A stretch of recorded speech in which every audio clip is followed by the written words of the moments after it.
Hey History family! Welcome back to our channel. Today we're diving into one of the most scandalous tales from the Romantic era, the illicit love affairs of Lord Byron, which reached their climax in an incestuous relationship with his eldest sister.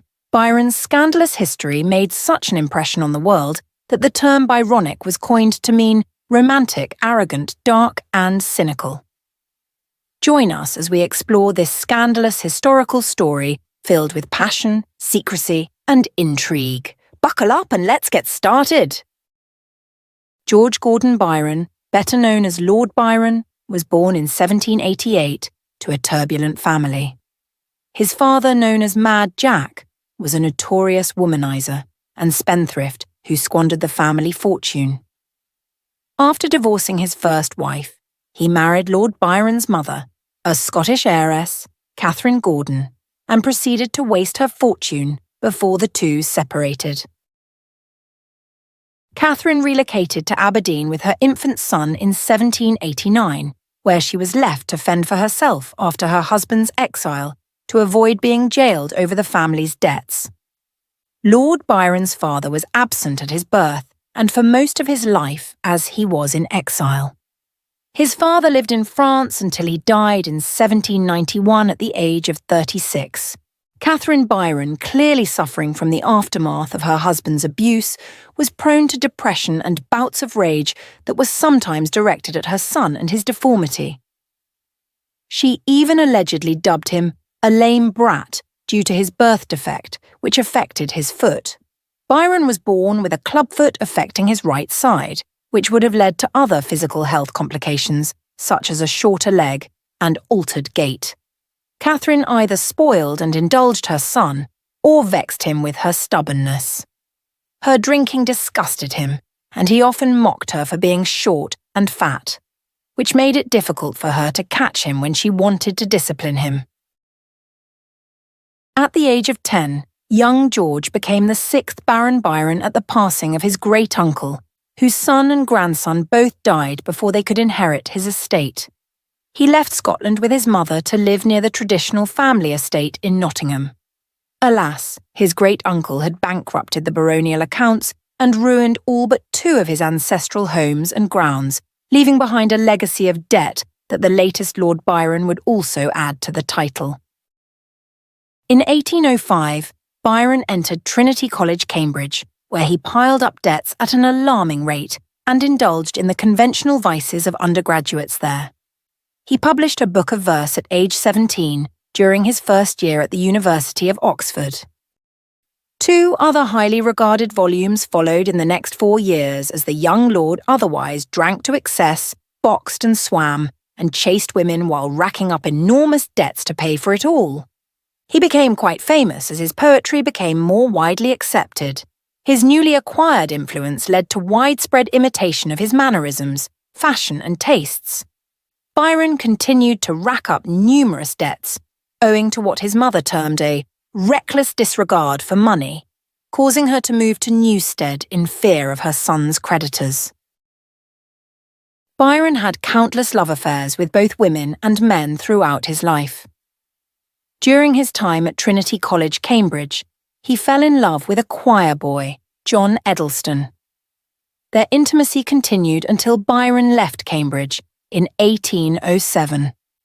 His passion for Edelston is made clear in his poem To Thyrza.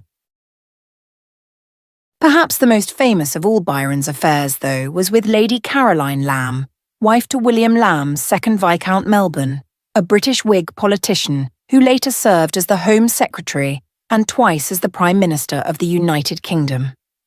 The two met in 1812, and Byron was captivated. Caroline famously described him as mad, bad, and dangerous to know. This did not prevent her from pursuing him. Caroline even attempted to persuade Byron to elope with her, despite still being married to William. Byron eventually broke off the relationship and moved swiftly on to others. As one of the biographical dictionaries so succinctly puts it, he discarded her in 1813, and she spent the rest of her life in a fragile and turbulent emotional state. As a child, Byron had seen little of his half-sister Augusta Leigh. In adulthood, he formed a close relationship with her which deepened after the death of his mother in 1811. In June 1813, Byron began an affair with his 29-year-old half-sister Augusta, who had been married to her cousin, Colonel George Leigh, since 1807. While no legal proof exists, the circumstantial evidence in Byron's letters dating from August 1813 to his horrified confidant Caroline strongly suggests an incestuous connection with Augusta. On April 15, 1814, Augusta gave birth to a little girl, Elizabeth Medora. When Medora grew up, she believed herself to be Byron's daughter, although Byron never acknowledged the paternity, as he did for his other illegitimate offspring, either because of uncertainty or concern for his and Augusta's reputations. Eventually, Byron began to court Lady Caroline's cousin, Anne Isabella Milbank, Annabella, who refused his first proposal of marriage but later accepted him. She declined the proposal in the belief that Byron would never be the object of that strong affection that would make her happy in domestic life. Annabella was a highly moral woman, intelligent and mathematically gifted. She was also an heiress. They married at Seaham Hall, County Durham, on the 2nd of January 1815. The marriage was unhappy. Throughout 1815, financial problems and heavy drinking drove Byron into rages and fits of irrational behaviour. When Annabella was in an advanced stage of pregnancy, he made her the scapegoat for his troubles. They had a daughter, Augusta Ada. Increased money worries forced Byron to suggest that they move from their expensive Piccadilly Terrace address. In January 1816, Annabella left him for her family's estate in Leicestershire, taking Ada with her. He never saw them again. On February 2nd, Annabella's father wrote Byron to propose a quiet separation. Byron was shocked. A week later, Annabella probably confessed to her lawyer her suspicion of incest between Byron and Augusta, adding it to the prior charges of adultery and cruelty. By the end of the month, rumours of marital violence, adultery with actresses, incest with Augusta Leigh, and sodomy were circulated, assisted by a jealous Lady Caroline.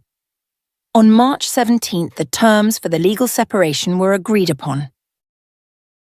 He was ostracised from society and forced to flee England in 1816 following the scandalous breakdown of his marriage. He settled in Geneva, near the writer Percy Bysshe Shelley and his wife Mary Wollstonecraft, the writer of Frankenstein. There he became intimately involved with Mary's half-sister Claire Clairmont. In May 1816, he found out that Claire was pregnant with his child, Allegra, who eventually died at the age of 5 after a brief illness.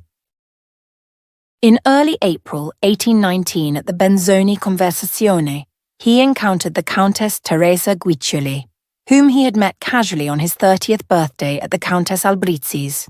Now 19, she had been married for just over a year to the 58-year-old Count Guiccioli. In a letter, Byron wrote that she mailed him some of her pubic hair, which was a traditional Italian gesture that indicated her willingness to begin an affair. A strong mutual attraction quickly developed between Byron and Teresa. Having given up miscellaneous harlotry, he settled for strictest adultery. Byron's relationship with Teresa was a dangerous one, as Count Guiccioli was still a powerful man who was believed to have murdered another nobleman who was suing him for having seized his lands under Napoleon. For the next 4 years, until he departed for Greece in July 1823, they lived in several Italian cities and towns. Byron joined the Greek insurgents who were fighting a war of independence against the Ottoman Empire.